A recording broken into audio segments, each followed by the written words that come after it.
Oh là là, oh là là, vous vous rendez pas compte du métier que je fais. Je suis là, à Hawaï, oh là là, dans le cratère d'un volcan, super, il fait 30 degrés, donc bien sûr, je suis en short, et je suis là pour vous parler d'un produit. Un produit dont on parle justement depuis des mois, j'ai enfin eu le temps de le tester. Allez, c'est parti.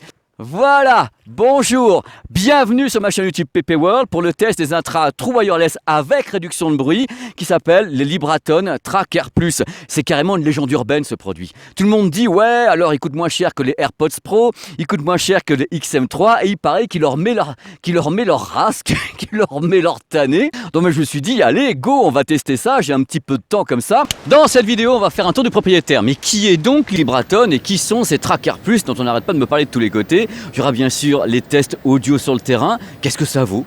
Ça va être le grand mystère de l'Ouest. Après, il y aura les tests de réduction de bruit. Je suis allé en avion, partout. J'ai tout fait pour savoir ce que ça vaut. Il y aura les plus et les moins. Ça, important, ça, les plus et les moins, pour savoir également si on doit trembler des genoux du côté de Hollywood. Et on finira avec le super comparatif entre les Track Air Plus et ses principaux concurrents, qui sont les Apple AirPods Pro, ainsi que les Sony XM3. Allez, c'est parti. Il y a de la vague ici, hein. C'est parti, les pieds dans l'eau. Libraton, mais c'est quoi exactement Libraton? Eh ben, c'est tout simple, c'est une marque européenne. C'est danois, ils font tout type de produits. Là, ce sont des intras. Et ces modèles Track Air Plus, c'est le haut de gamme de leur gamme d'intras. Juste en dessous, il y a les Track Air. Et les Track Air sont des modèles filaires. Donc là, c'est True Wireless avec réduction de bruit numérique. Je dis bien numérique, c'est-à-dire que ce ne sont pas les concurrents des Galaxy Buds, des Jabra Elite. Le prix, c'est aux environs 200 €. On va commencer par le design. Le design n'est pas vraiment commun, hein. C'est assez atypique. Moi, j'aime beaucoup. Je trouve que c'est assez bien dessiné. C'est pas vraiment le design des AirPods Pro ni des Sony XM3, donc ils ont vraiment été originaux. Il y a une boîte de recharge avec en même temps un port USB Type C qui assurera une recharge de 3 fois 6 heures. Enfin, c'est ce qui est marqué sur le papier, hein. Après, on verra ce qu'il en est sur le terrain. Personnellement, déjà, je trouve la boîte très très cheap. Elle ressemble à rien du tout. Franchement, c'est pas très. Je le dis tout de suite, hein. Il y a rien, on la reconnaît pas. C'est pas très très joli. Il y a pas d'effort fait sur la boîte. Je sais bien que c'est une boîte, mais quand même, quand vous regardez la boîte des Sennheiser, vous dites ah c'est joli, c'est de l'art, c'est de la belle ouvrage. Tandis que là, voilà, c'est un petit galet. Papa, je le jette. Parmi les choses très cool dès le début. Parmi les choses très cool dès le début, c'est livré avec 4 paires d'embouts. Donc c'est avec ça vous ne trouvez pas votre bonheur, bon bah là on ne pourra plus rien faire pour vous. Et le produit est IPX4, c'est-à-dire qu'il résiste aux projections d'eau. Tout doucement, hein. Pas la piscine, pas la flotte, pas de trucs comme ça. N'allez pas non plus jouer à l'apprenti sorcier avec des choses qui ne sont pas censées être immergées. On va mettre fin au suspense immédiatement, on va parler un petit peu de technique. Bluetooth 5. Alors appairage rapide, bah normalement, appairage rapide, du moins on prie Neptune, hein, le dieu de la mer, pour que ça s'appaire rapidement, et stabilité de l'appairage. On va parler du Bluetooth et des codecs audio. Vous savez qu'il y a des codecs audio qui correspondent à tel ou tel matériel et tout, vous allez voir. Donc dans le cas présent, il y a le codec audio SBC et AAC. Donc ce sont les codecs audio classiques, hein, qu'on trouve sur 99% des smartphones. Mais il y a un trick, il y a également une compatibilité des intras avec le codec Bluetooth aptX et aptX HD. Alors je rappelle rapidement ce que ça signifie. Ça signifie que numéro 1, super important, votre smartphone ou votre baladeur doit intégrer la compatibilité Bluetooth aptX et aptX HD, c'est-à-dire intégrer la compatibilité avec Qualcomm. Si vous n'avez pas cette compatibilité, vous n'aurez pas accès au codec Bluetooth aptX ou aptX HD. C'est-à-dire que par exemple, Apple ne propose pas la compatibilité avec l'aptX, aptX HD. Regardez ce qui se passe à l'écran. J'ai appairé en 3 secondes 50 mon baladeur à Stellenkern avec les intras en Bluetooth aptX. Ça s'est immédiatement appairé car justement mon baladeur dispose de la puce de décodage Bluetooth aptX. Il faut également que sur votre smartphone vous ayez des fichiers en qualité CD ou qualité iRes, sinon le Bluetooth aptX ou aptX HD ne sert absolument à rien. Afin d'être encore plus complet, sachez que c'est la première fois qu'on installe sur un produit True Wireless la nouvelle puce Qualcomm aptX qui s'appelle la QCC5121, qui est sur 32 bits, qui est encore plus performante, qui est encore moins gourmande, enfin bref, une bête de compétition, enfin c'est eux qui le disent, hein. Mais on reste dans l'écosystème Qualcomm, c'est-à-dire une puce Qualcomm dans les intras et une puce nécessaire dans le baladeur ou dans le smartphone. Sinon, pas d'aptX. Voilà. Un triste destin que notre vie de technophile, hein, quand même. Allez, autre truc à savoir, et ça va être très très important, il peut travailler en mono, tout seul, ou bien en stéréo. Mais quand il bosse en stéréo, il y a ce qu'on appelle un maître et un esclave. Il y en a un qui parle à l'autre. Voilà, ils ne sont pas séparés sur ce type de matériel. Dès que vous mettez en route l'application commence à appairer un des écouteurs, le gauche, et le deuxième va s'appairer grâce à l'appairage du premier. Et à chaque fois que vous remettrez en route, un va appairer l'autre. Donc ils se causent. Sans l'application, vous ne faites pas grand-chose. Donc il faut absolument télécharger l'application pour pouvoir commencer à vraiment gérer les produits. On va d'abord commencer par gérer l'intra-mètre, donc l'intra-gauche, et après, quand on aura appairé le second, on va gérer comme ça le retour batterie, on va gérer l'adressage de la surface tactile, gauche ou droite. On va commencer à pouvoir gérer la qualité audio, c'est-à-dire l'égalisation audio. Attention, il n'y a pas sur ce produit d'égaliseur graphique. Vous savez, l'égaliseur graphique avec le doigt comme ça, grave, aigu et autres que j'adore. Là, c'est uniquement 3 pré-réglages. Neutre, aigu ou grave. Après, tu te débrouilles. Je veux dire, ça me semble un petit peu léger. On va parler tout à l'heure justement dans les plus et les moins. Vous me connaissez, ça va un peu tabasser, gentiment. On peut également régler, évidemment, la réduction de bruit numérique, puisque ce produit dispose de micros pour la réduction de bruit numérique. C'est un true wireless avec réduction de bruit numérique. On peut utiliser cette réduction de bruit numérique en automatique, donc la laisser faire, ou bien gérer comme ça, directement avec une molette. Vous voyez à l'écran, une petite molette. On peut gérer ce qu'on a envie d'éliminer ou pas. Il y a les modes comme ça, en tout automatique ou gestion manuelle. Ça c'est bien. À ma connaissance, vous pouvez régler sur une trentaine de niveaux la réduction de bruit. Oh là là, vous tournez, il y a 30 niveaux. On peut utiliser les micros des Tracker Plus pour activer un assistant vocal, que ce soit Siri ou bien Google Assistant ou bien Alexa au travers du smartphone qui est appairé. J'ai l'air de faire mon petit rigolo comme ça sur ma plage, mais je suis super intrigué par le produit parce que j'avais jamais eu l'occasion de tester cette marque Libraton, en plus un produit européen. Donc je vais me faire une joie maintenant de commenter mes résultats audio réalisés à partir de fichiers en qualité dite AAC MP3 et qualité CD. J'ai testé avec une liaison Bluetooth classique ainsi qu'en aptX. On y va, il y a de la surprise, il y a de la surprise. Allez, tremblez Libraton, tremblez mes petits Danois, vous allez voir, les genoux les mecs. Mais qu'est-ce qu'il va nous raconter ? C'est maintenant. Bon, les amis, j'ai pris le temps. Comme toujours, d'écouter les Libraton Tracker Plus. Je me suis baladé beaucoup récemment, un petit peu dans cette zone américaine ici. Et j'avais donc les Libraton dans l'avion, je les avais en même temps sur la terre ferme, j'avais un peu partout dans la rue pour avoir le temps justement d'avoir la personnalité du produit, avoir la signature sonore. Alors je suis non pas un petit peu ennuyé, mais je vais vous dire les choses telles que je les pense. Comme toujours, de toute façon n'importe comment, il n'y a pas le choix avec moi, je n'ai pas le filtre entre le cerveau et la bouche. Il y a 2 façons d'approcher le produit. La première, tu n'utilises pas la réduction de bruit numérique. Et tu as un son qui directement a beaucoup de grave. Alors le grave il est là, il t'en fait des caisses, mais Jojo la caisse quoi derrière. Le truc il y va, il tabasse, c'est super dynamique, c'est même trop dynamique. C'est-à-dire que sans la réduction de bruit activée, on s'aperçoit qu'il est en roue libre le truc. Il y va, allez hop, je te fous du grave, je te laisse un petit peu tomber le médium, l'aigu est un peu noyé dans tout ça. Et par contre, dès qu'on active la réduction de bruit numérique, donc avec la petite molette ou bien en automatique, on se rend compte que le son devient plus allégé, il devient plus équilibré. Et ça c'est assez flagrant, on s'en aperçoit directement dès qu'on commence à pousser la molette, je me dis mais le son est en train de changer, pépère. Et en effet, c'est un truc, c'est quand même un défaut cette affaire, c'est qu'ils ne le font pas tous comme ça. Lui, on sent qu'il se modifie au fur et à mesure que tu pousses la réduction de bruit numérique, et une fois qu'elle est à fond, c'est à mon avis le meilleur son. Donc d'entrée de jeu, c'est vraiment des intra true wireless avec réduction de bruit numérique, presque impérative. Tu vois, le mec, même pas je vous le cache, il faut vraiment le mettre ça en route quoi. Alors quand la réduction de bruit est activée, on a un son qui en effet est plus équilibré, qui ne bourre pas dans le grave, on a un médium qui est très en avant. Alors ça signifie quoi ? Ça veut dire que globalement, si on regarde la bande passante du produit, ça pousse sur le médium dans le sens où les voix humaines, certains instruments sont mis très en avant. Ça peut être vite un peu agressif, ça dépend ce que vous recherchez ou pas, et ça peut surtout noyer un petit peu l'aigu, parce que le problème également avec ce produit, c'est qu'il n'y a pas d'égaliseur graphique. C'est-à-dire que quand vous avez un son qui, moi, me paraît quelque part un petit peu dur, un petit peu trop en avant sur le médium, un truc comme ça, vous ne pouvez pas le corriger avec l'égaliseur graphique comme on peut le faire avec le Sony XM3 par exemple, qui peut être corrigé très facilement, ou bien avec les pré-réglages, il y en a 21 ou 22 je crois sur iOS avec les AirPods Pro. Donc là on est un petit peu imposé dans l'idée de la signature sonore, donc c'est pas ce que je préfère, mais on n'a pas assez de marge de manœuvre pour avoir un son qui s'adapte vraiment à ce qu'on a envie d'entendre. Et un aigu qui est là, qui est présent, mais qui n'est pas extrêmement défini. C'est-à-dire que je le trouve un peu ramassé par rapport justement au XM3 de Sony ou à la propreté justement des AirPods Pro. Là on a un aigu qui est un peu enfoui. La dynamique reste très bonne, par contre il y a une très belle dynamique, il y a une très belle scène sonore, on sent que c'est très très ouvert, il n'y a pas de problème de ce côté-là. Le truc que j'ai remarqué également qui m'a fortement déplu, c'est ce qu'on appelle une sibilance. Alors je répète dans toutes les vidéos, la sibilance, c'est quand les S, certains aigus accrochent. Par exemple une chanteuse qui fait ça, et puis ça fait... Voilà. Il y a une petite sibilance qui se repère tout de suite. Hein.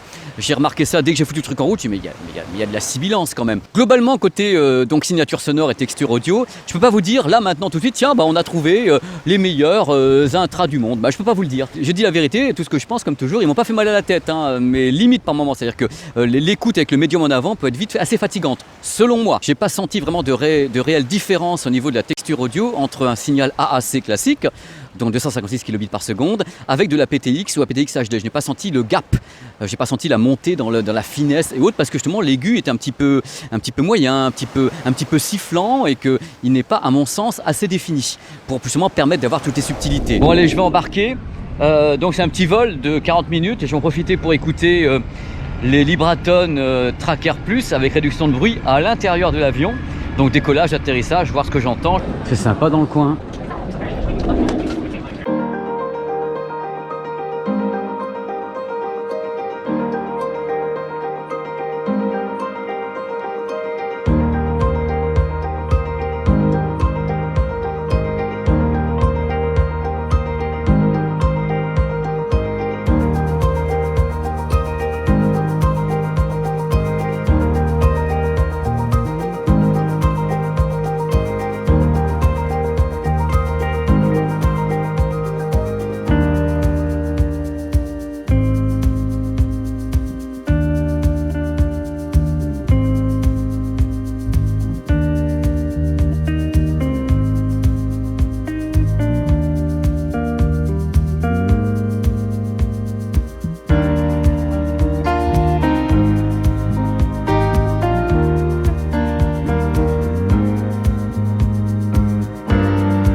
Parlons un petit peu de la réduction de bruit numérique.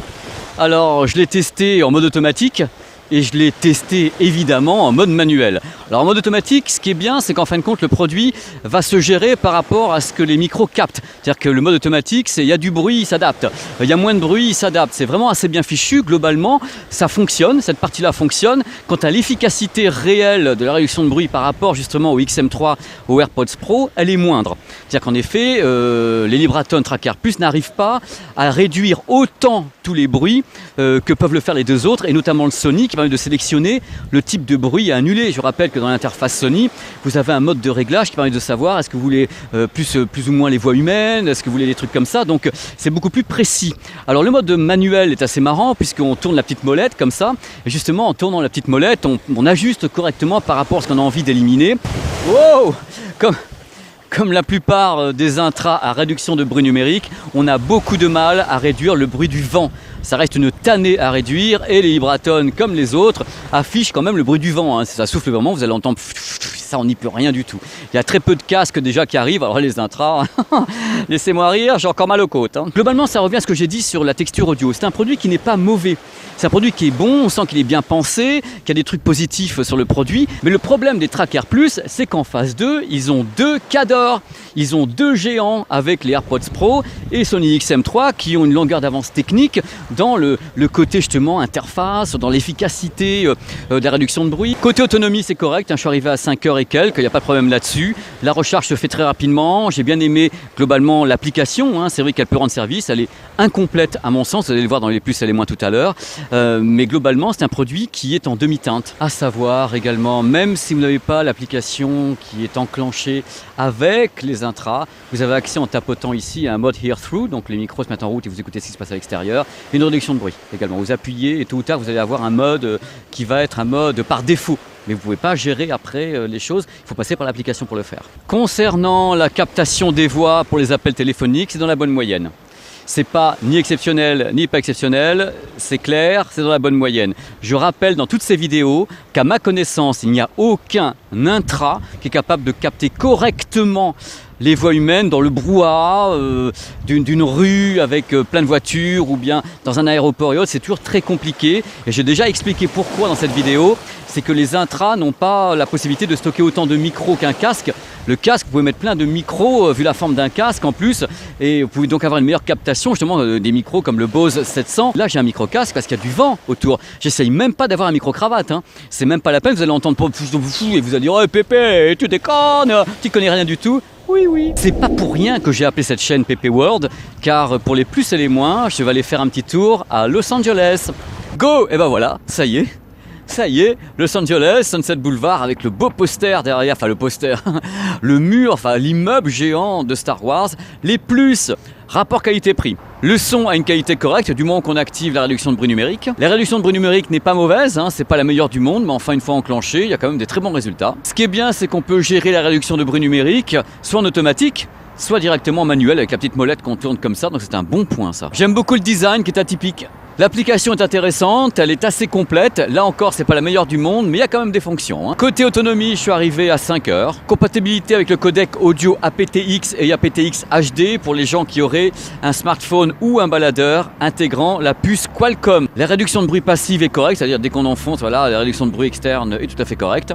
Et il y a un mode hear through, c'est-à-dire un mode transparent. Dès que vous tapotez, vous écoutez ce qui se passe à l'extérieur. Allez, let's go! Les moins, pour débuter, les deux oreillettes ne sont pas indépendantes. Ça, je raffole moyen. Il y en a une qui parle à l'autre en permanence, donc c'est maître et esclave.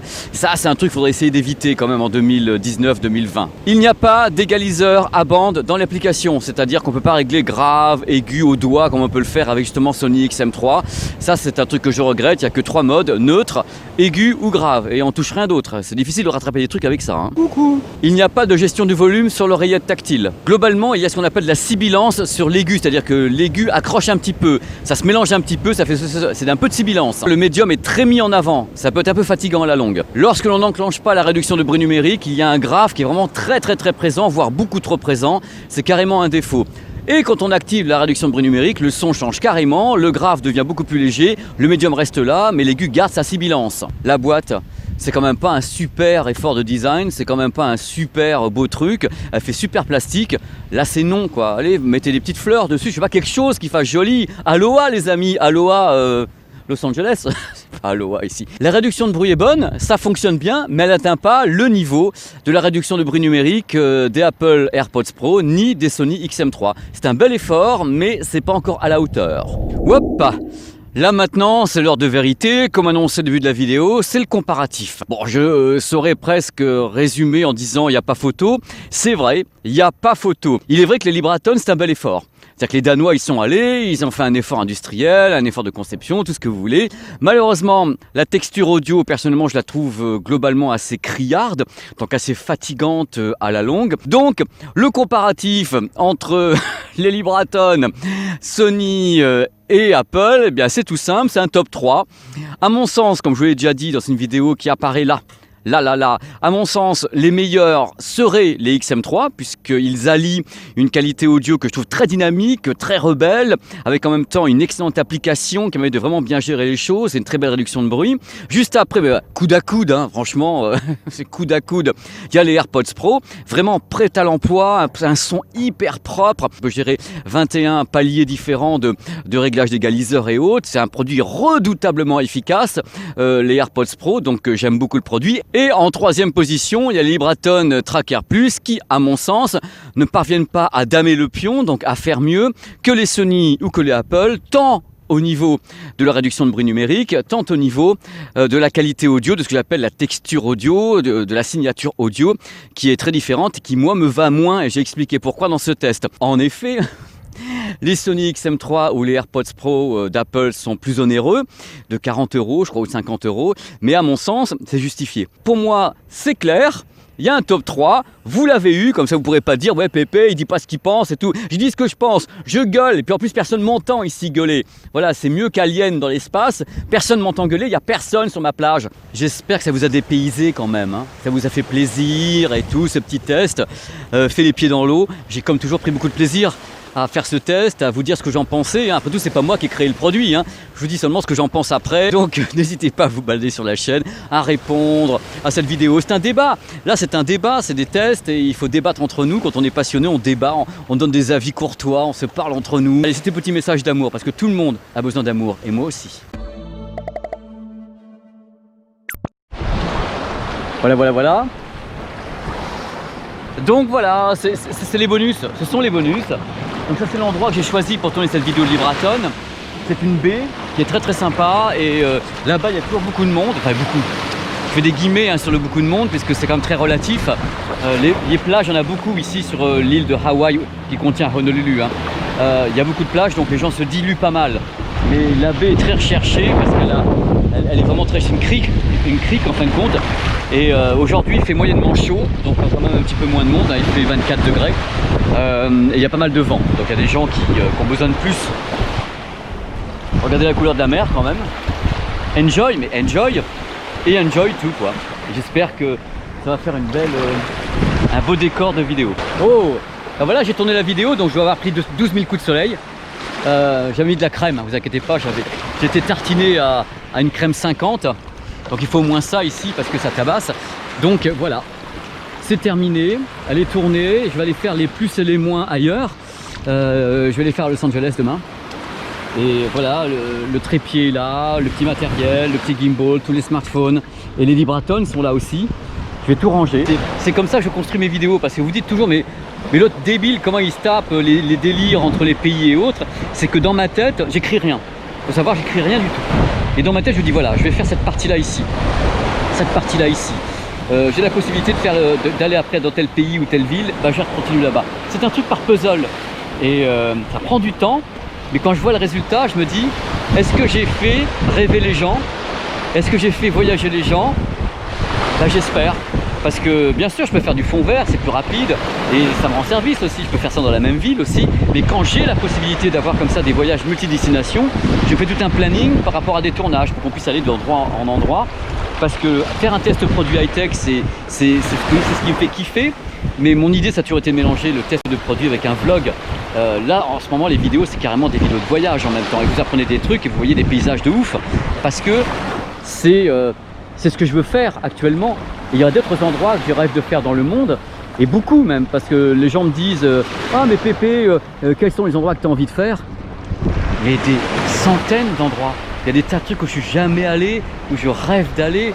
Et j'espère être vivant encore longtemps si je le peux pour essayer de faire d'aller au bout de ses rêves. Je suis jamais allé dans je suis jamais allé en Nouvelle-Zélande, je suis jamais allé au Québec, je suis jamais allé en Australie. Donc ça, il faut que je les fasse, mais quand il y aura le temps. Est-ce que c'est beau ma Normandie? Moi je suis tellement fan de ma Normandie, puis ils ont installé maintenant des grandes roues et tout ici en Normandie et je trouve ça vraiment bien parce que c'est ce qui manquait à mon enfance. C'est-à-dire que j'ai toujours été un amoureux des grandes roues et des fêtes foraines et je me suis dit mais pourvu qu'à Cabourg ou à Deauville ils installent comme ça des fêtes foraines et qu'ils installent le beau temps aussi avec. Et maintenant je suis content parce que maintenant que je suis vieux et que je suis plus un enfant, ben voilà, à Cabourg ils ont installé ça et je trouve ça injuste qu'ils aient fait ça trop tard pour moi qui n'ai pas pu le vivre à l'époque. Donc je voulais vraiment me plaindre ici et dire que voilà non quoi, j'ai raté ça quoi pendant que j'étais gamin à Cabourg.